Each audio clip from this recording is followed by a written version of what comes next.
People who are going to be really successful in the future are willing to make sacrifices in the present in order to guarantee that future. They're willing to invest and save their money even though they don't have a lot, knowing that with compound interest, it will grow and grow over time. They're willing to spend an enormous amount of time investing in their children, knowing that this investment in their children, in time, love, affection, and support, will pay off for decades and generations. So sacrifice is the critical word, and sacrifice means that you have the ability to discipline yourself. The wonderful thing is, when you practice self-discipline, it actually makes you happy to practice self-discipline, to take control of yourself and make yourself do the right thing and complete it. Well, what is it that unsuccessful people don't like to do? Well, it turns out to be the same thing that successful people don't like to do either, but they do it anyway because they recognize that that's the price of success. Remember, the same things that unsuccessful people don't like to do are things you don't like to do either. And again, it comes back to our favorite word, sacrifice. Being willing to pay the price in the present to enjoy the great rewards in the future. All right, the next personal quality that assures success is you must determine the price that you will have to pay in order to be successful, and then resolve to pay that price. Many people say, well, just look at that person. They've got the nice house and the nice car. You never realize that behind the scenes, that person was probably working 16 or 18 hours a day, probably for 5 years before they got their break, and 5 years after they got their break. The reason I mention this is that sometimes people start a business, they think, well, I'm sure I'll have to work a couple of extra hours a day. And as somebody once told me, when you start your own business, you only have to work half the time. You only have to work half days. The only challenge is you can decide which 12 hours it's going to be. In a recent study, they found that in our society, you work 8 hours a day for survival, and everything over that, you work for success. Every additional hour, whether you're working for yourself or someone else, is for success.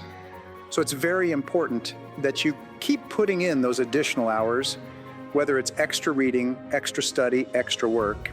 You are not allowed to say any other words to a senior officer except, yes, sir, I will do it. No, sir, I didn't do it, and no excuses, sir. That's how they train the top officers in the world, because they know that nothing makes a person weaker or littler than always making excuses. No leader could be a leader if all they did was make excuses. There's a turning point in your life where you become an adult or you remain a child.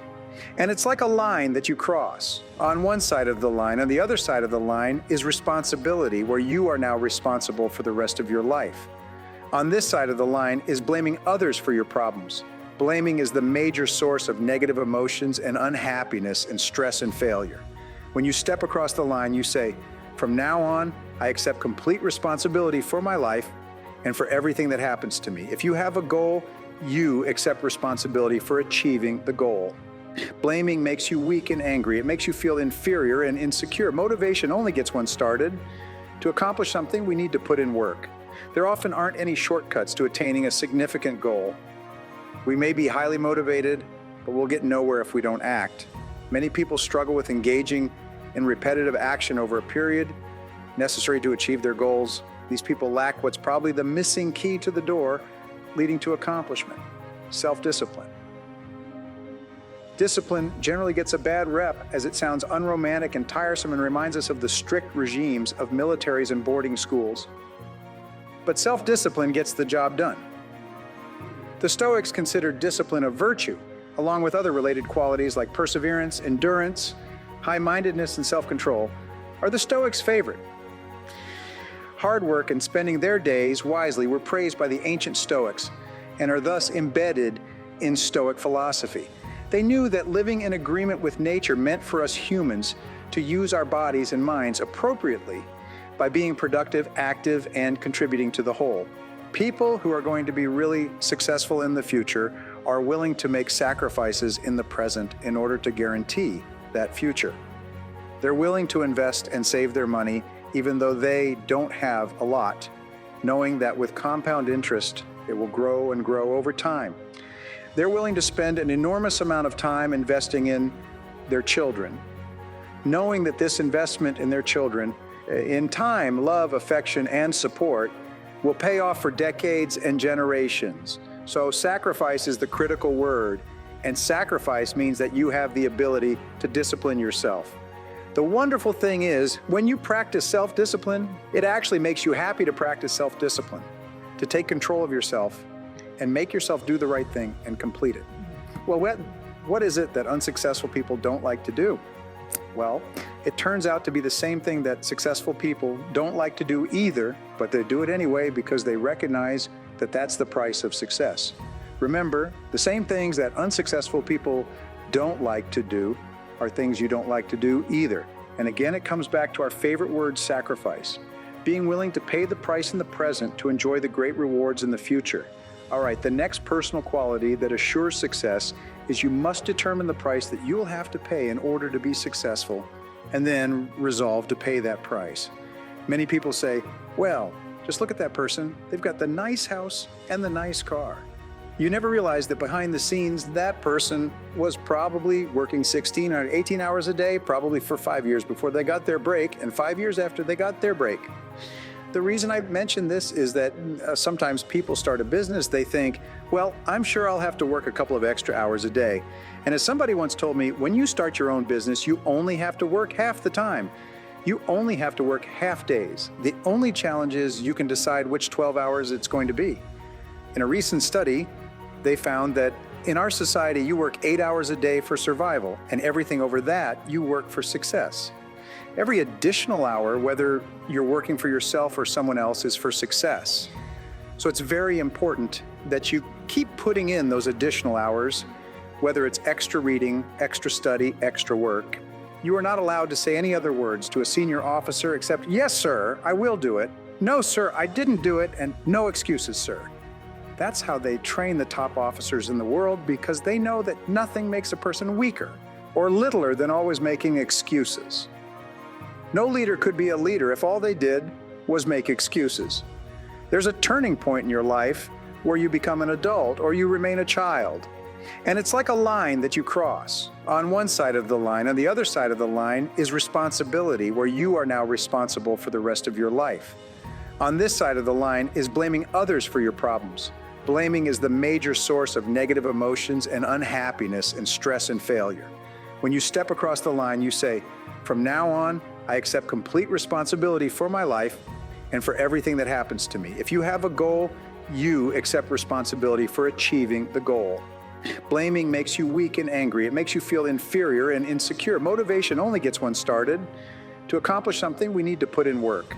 There often aren't any shortcuts to attaining a significant goal. We may be highly motivated, but we'll get nowhere if we don't act. Many people struggle with engaging in repetitive action over a period necessary to achieve their goals. These people lack what's probably the missing key to the door leading to accomplishment: self-discipline. Discipline generally gets a bad rep as it sounds unromantic and tiresome and reminds us of the strict regimes of militaries and boarding schools. But self-discipline gets the job done. The Stoics considered discipline a virtue, along with other related qualities like perseverance, endurance, high-mindedness, and self-control are the Stoics' favorite. Hard work and spending their days wisely were praised by the ancient Stoics and are thus embedded in Stoic philosophy. They knew that living in agreement with nature meant for us humans to use our bodies and minds appropriately by being productive, active, and contributing to the whole. Being self-disciplined becomes much easier if we have a strong and clear aim, and it all starts with your thinking. To think well requires that you practice a couple of techniques. The rule is that fast decisions are usually wrong decisions, especially fast decisions involving people or money. So if you're going to make a decision that has long-term consequences, then you have to give it a lot of thought. The more carefully you think about a decision, the better the quality of that decision will be when you finally make it. Superior people, through experience and through painful experience, learn to take their time in making important decisions. So one of the very best ways that you can develop the discipline of clear thinking is to sit in solitude for 30 to 60 minutes when you have a major problem or a major issue in your life. You'll start to go calm, and all the energy, all the fidgetiness will disappear. After the 30-minute point, ideas will start to flow like a river through your mind. If you've never done it before, the first time you do it, you'll get a result, an insight, an idea, a solution to a problem, an idea to achieve a goal. Every time you sit quietly in solitude for 30 to 60 minutes, you'll get ideas that may save you years of hard work. Now, here's another way to think better. Take a sheet of paper and think on paper. Write down every detail, how it happened, what's going on, the problems, the concerns, the costs, who's involved. Sometimes exactly the right choice pops out at you. It becomes clear. But you would not have triggered that superconscious solution if you hadn't taken the time to think on paper. Aristotle once said that wisdom, which is the greatest of all human desires, is the ability to make good decisions. Reflecting on your experiences, and the best way to do that is to go for a walk.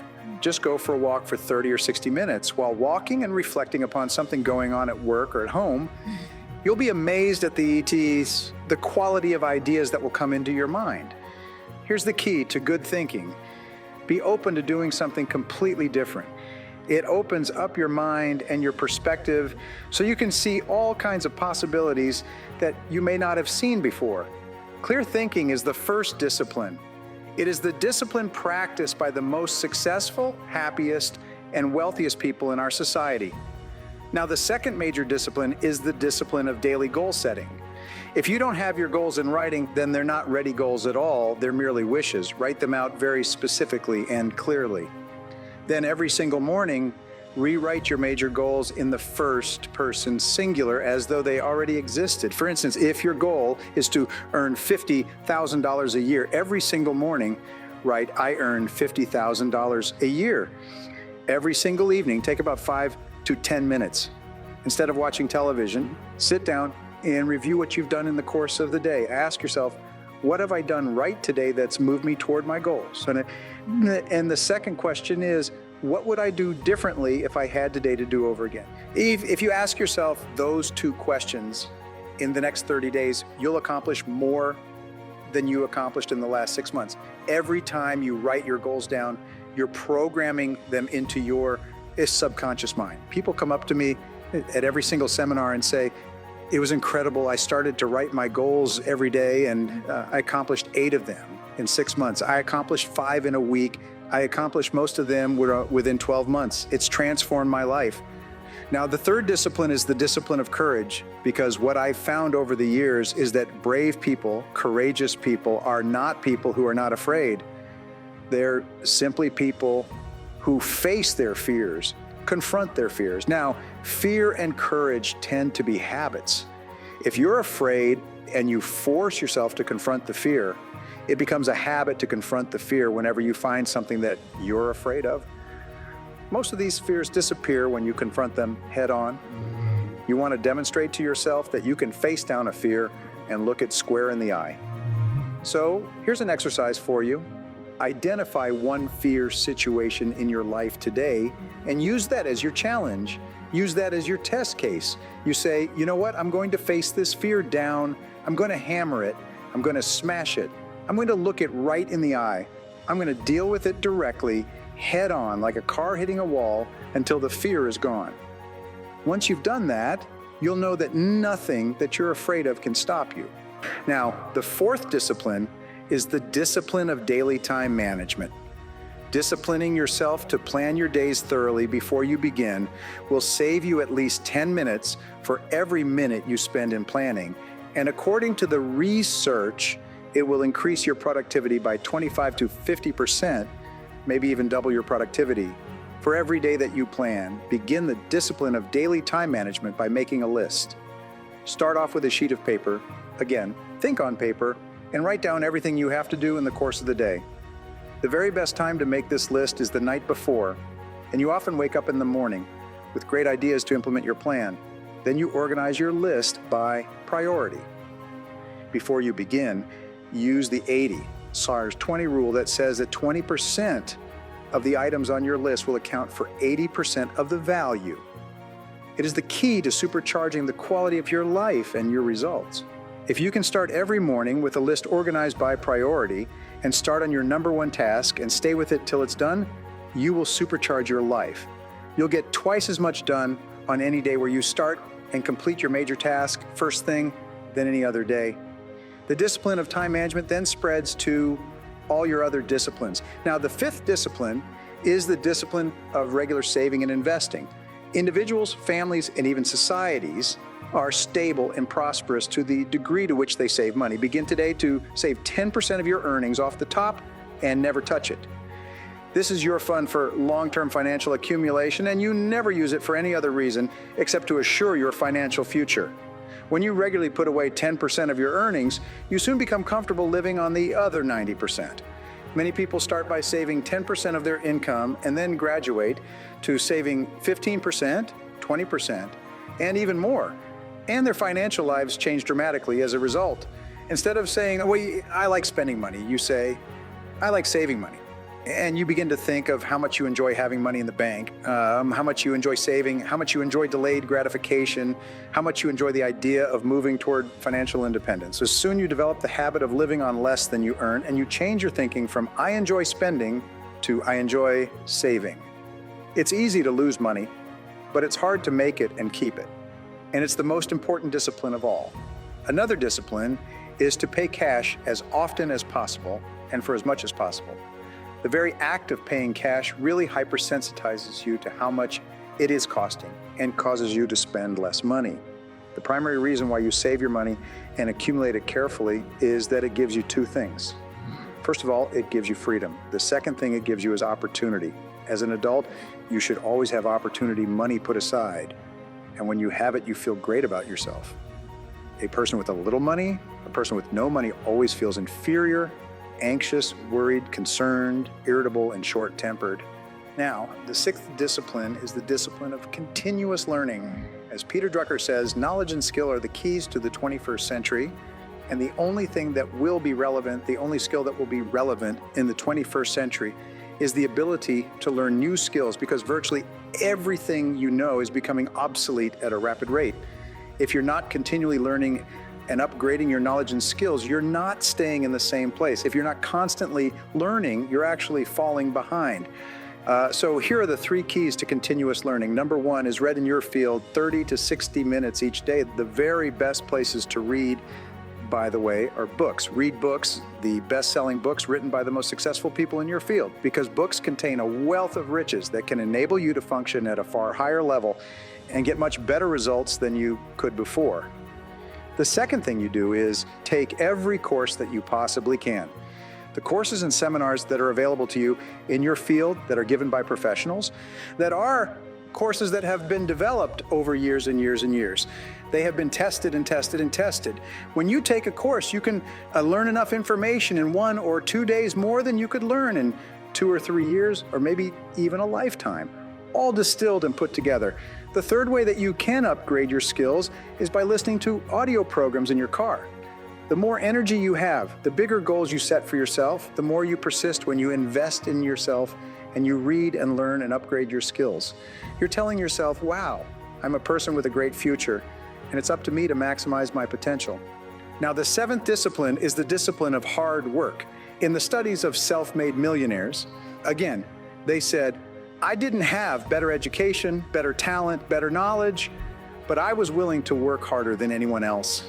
Most other people are trying to get by on 5 days a week, and then during those 5 days a week, they don't work very hard at all.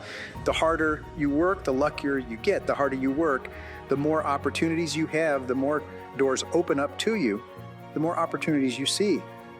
If you look at an entrepreneurial startup, a business that's being run by somebody who's really driving it forward, you'll find that the business owner is usually the first one there, works through the whole day, usually the last one to leave at the end of the day. The business owner's got a beautiful home, a house on the hill, beautiful cars, a beautiful life, vacations, a boat in the yacht basin. They're not lucky, they just worked all the time. They work. If you work 3 extra hours, start earlier, work harder, stay later, you'll add 6 hours of productive work to your day. There seems to be a direct relationship between self-discipline and success in every part of life. Well, how do you discipline yourself? You make a list of everything you have to do during the day, you set priorities on your list, and then you start on your most important task first thing. In time management, the number one reason that people don't succeed is because they can't discipline themselves to do the planning and preparation and then the hard work necessary. Just select your most important task and then work on it single-mindedly will double and triple, and even 5 times the quality and quantity of your output, your productivity, and eventually your income. And this is one of the most powerful of all time management techniques. This means that when you start with a task, you don't do anything else until that task is complete. Task completion motivates you to complete more tasks, and the bigger the task that you complete, the happier you feel, and the more motivated you are to complete even bigger tasks. This is one of the great secrets of success known by top people. How do you practice visualization? You create clear, vivid, exciting, emotional pictures of your goals as if they were already a reality. See your goal that it were already achieved. Imagine yourself enjoying the accomplishment of the goal and visualizing. Take a few moments to create the emotions that would accompany the successful achievement of your goal. We say, get the feeling if you would be proud and happy. Visualization is perhaps the most powerful faculty of value to help you achieve your goals faster than you ever thought possible. When you use a combination of clear goals combined with visualization and emotionalization, you activate your superconscious mind. Your superconscious mind is perhaps the most powerful faculty that you have available to you. Your superconscious mind activates the law of attraction and begins attracting into your life people, circumstances, ideas, and resources that will help you achieve your goals even faster. The incredible thing about goal mastery is that it's really life mastery. And the sooner you begin to develop successful habits, the sooner you'll reap the financial, personal, and professional rewards that go along with them. Practice and repetition over time, and we can override bad habits with good habits. There are some habits that are good to have because they make things automatic and easy. You don't even have to think about them. Ed Foreman said the rule of success: good habits are hard to form but easy to live with. Bad habits are easy to form but hard to live with. The rule is to form good habits and make them your masters. So what you say to yourself, if I had a habit of being punctual, a habit of planning every day in advance, it's what would serve my life. Surprise you look around and find really successful people. They have these habits and nobody had them to start with. With regard to habits, everything is hard before it's easy. The reason that people do not develop good habits is that they're lazy and undisciplined. They just simply cannot stick to it until the habit locks in and becomes automatic and easy. Once the habit is locked in, it's easier to do it than not to do it because it becomes your new comfort zone. Discipline is the master key to riches. And this is really the most important key of all. The ability to discipline yourself to do it whether you feel like it or not, to just keep on keeping on until it becomes a habit. Every step you take toward becoming more disciplined actually raises your self-esteem and self-confidence and makes it easier for you to take the next step. It's the foundation skill that makes everything possible. If you develop discipline, you can accomplish anything in life for the rest of your life. Whether you're a college graduate and learn stuff that you need to learn, you can do stuff that you want to do. You know that you can persist and discipline yourself to get through the courses and the final exams. The reference group is really important. People that you go to church with, the people in your political party who believe the same way you are. Your choice of a reference group determines 95% of your success because you always strive to act like your reference group. It's so important when you start to associate with better, more successful people. You start to become like them and think like them and feel like them and walk into talk and dress and act like they do. 2 times during the day when your subconscious is most open to new information. The first is at nighttime just before you fall asleep. If you write out your goals before you go to bed, your subconscious mind works on your goals all night long. And in the morning, you'll wake up with great ideas. Sometimes you wake up in the middle of the night with an idea that's fantastic to achieve your goals that you can then implement the next day. So just before you fall asleep, write down your goals. But as you fall off to sleep, think about your goals. Visualize your goals as complete. Imagine your goals. Think about success. The second thing is in the morning. The first hour after you wake up, when you wake up in the morning, your mind is most amenable to new suggestions. If you think of yourself in a negative way from the past, always cancel it. When you make a mistake, you respond with, next time I'll do it this way, next time I'll do it that way. And what that does, it cancels the mistake and forces you to face the future. And the future is always bright. Remember, You become what you say to yourself, you become what you think about, you become what you teach. A proven way to speed up your mental programming is to express an attitude of confident expectations. Everything is going to work out fine. Don't worry, it'll be all right. We'll be there. We'll be fine. It'll work out. Something will happen, and something always happens for these people because an attitude of confident expectations is the mental chemical. The more positive you are, the more confident you expect that things will work out, the faster they work out. Everything that's happening in your life is part of a big plan to make you a big success. Have this attitude that everything that's happened, every mistake, every failure you've ever had in your life was sent to you as a gift to help you to be successful. The negative person always looks the gift horse in the mouth. They always look at it and say, why should this happen to me? The positive person, when they have a reversal, says, what can I learn from this that will help me to be better in the future? What can I learn that will help me to be better?